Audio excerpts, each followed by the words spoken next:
Les médias grand public nous mettent en garde avec insistance contre une surpopulation mondiale. En même temps, on attise la peur énorme que le monde n'atteigne bientôt une limite de population que la Terre ne pourra plus supporter. Ce sont surtout les pays du tiers-monde et leur forte natalité qui seraient responsables de cette situation déplorable. De manière subliminale, on nous fait comprendre que c'est une bonne chose d'endiguer cette croissance démographique et de prendre des mesures. L'ONU et la Banque mondiale sont du même avis. La surpopulation est responsable de la faim et de la pauvreté dans le monde. Derrière ces affirmations, on trouve surtout une chose, une approche anti-humaine.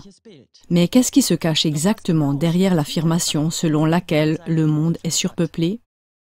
On nous montre souvent, en relation avec la surpopulation, des images d'immenses rassemblements de personnes dans les grandes villes ou d'immenses bidonvilles. Mais pourquoi les gens vivent-ils entassés les uns sur les autres dans des bidonvilles?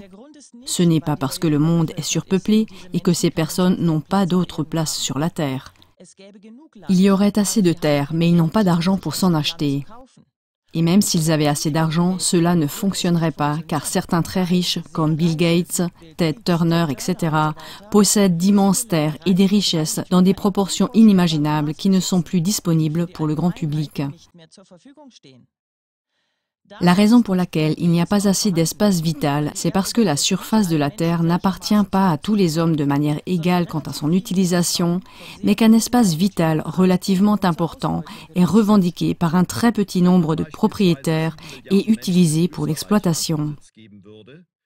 Par exemple, si on donnait des terres à 7 milliards de personnes en Autriche, chaque personne obtiendrait 11 mètres carrés. C'est plus d'espace qu'un détenu en prison et le reste du monde serait alors vide d'habitants. Il n'y a donc pas trop de pauvres dans le monde, mais trop de super riches qui n'agissent que pour leur propre intérêt.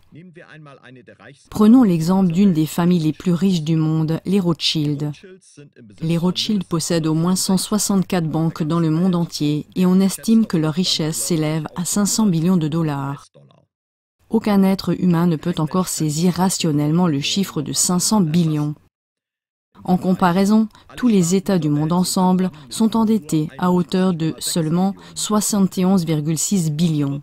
On voit ici clairement auprès de qui les États ou les personnes sont en réalité endettés, à savoir les super riches. Ce sont eux qui sont responsables de la pauvreté sur la Terre. Le Soudan, ce pays qui est situé au nord-est de l'Afrique, avec sa technologie agricole primitive, comparable à celle de l'Allemagne dans les années 1950 et 1960, pourrait à lui seul nourrir 1 milliard de personnes. En outre, les médias grand public nous inculquent comme un leitmotiv que la surpopulation détruit l'environnement.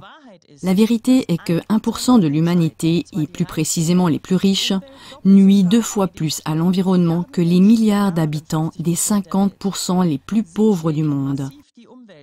Ils nuisent massivement à l'environnement en investissant dans des industries et des entreprises polluantes, dans des méga-yachts, des jets privés, des voyages spatiaux privés et un luxe ostentatoire. Ne faudrait-il donc pas exiger que ces mêmes riches, comme les Rothschild, Rockefeller, Warburg, Morgan, Bill Gates, etc., qui s'accaparent le bien commun et plongent ainsi des milliards de personnes dans la faim et la pauvreté, restituent leurs richesses escroquées? S'il y a un groupe de personnes en trop et de surcroît nuisibles pour la planète, ce ne sont pas les pauvres, mais de toute évidence les super riches. Comme l'a dit si bien un jour le Mahatma Gandhi, le monde a assez pour les besoins de tout le monde, mais pas pour la cupidité de chacun.